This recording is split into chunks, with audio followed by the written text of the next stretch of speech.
આંતરરાષ્ટ્રીય મહિલા દિન ભાવનગરના આંગણે મહિલા સ્વામિનારાયણ મંદિર તેમજ કન્યા છાત્રાલય ઉદ્ઘાટનથી સફળ કર્યો। મૂર્તિ પ્રતિષ્ઠા મહોત્સવ કન્યા છાત્રાલય ઉદ્ઘાટન પ્રસંગે હજારો મહિલાઓની હાજરી જ મહિલા દિનની ઉજવણી છે।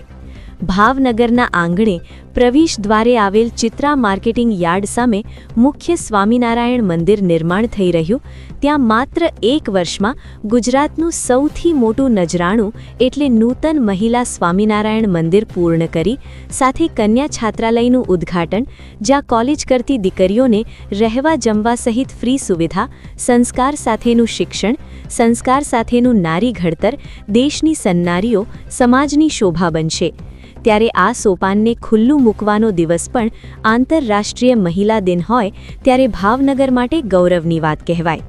કોઈ કોલેજ કરતી કન્યા સંસ્કારો સાથે, ધાર્મિક પ્રવૃત્તિઓ સાથે, ધાર્મિક માતાઓની દેખરેખમાં શિક્ષિત બને ત્યારે શ્રેષ્ઠ નારીનું ઘડતર થાય છે।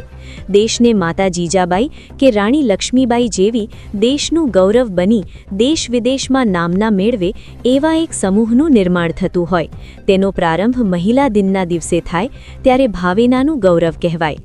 આ નિર્માણમાં જે કોઈ દાતાઓએ પોતાનો સહયોગ તન, મન કે ધનથી કર્યો હોય ત્યારે સદલક્ષ્મી સદકાર્યમાં વપરાઈ હોય તેઓ પણ આ પ્રસંગના સાક્ષી બનવા ભાવનગરના મહેમાન બન્યા હોય, એનાથી મોટું ગૌરવ કયું હોઈ શકે? સ્વામિનારાયણ સંપ્રદાયમાં પુરુષ સાધુ જેમ મહિલા સંતોને સાંખ્ય યોગી બહેનો કહેવાય છે। પોતાનું જીવન પરમાર્થ માટે સમર્પિત કર્યું હોય એમ બ્લડ ડોનેટ કરવામાં પણ આ સાંખ્ય યોગી બહેનો અગ્રેસર રહી બીજાને પ્રેરણા પૂરી પાડે છે, નવી કેડી કંડારે છે, નવો રાહ ચીંધે છે। આ કાર્યક્રમના સાક્ષી બનવા સૌથી વધુ મહિલાઓની હાજરી જ મહિલા જાગૃતિનું પ્રમાણ છે।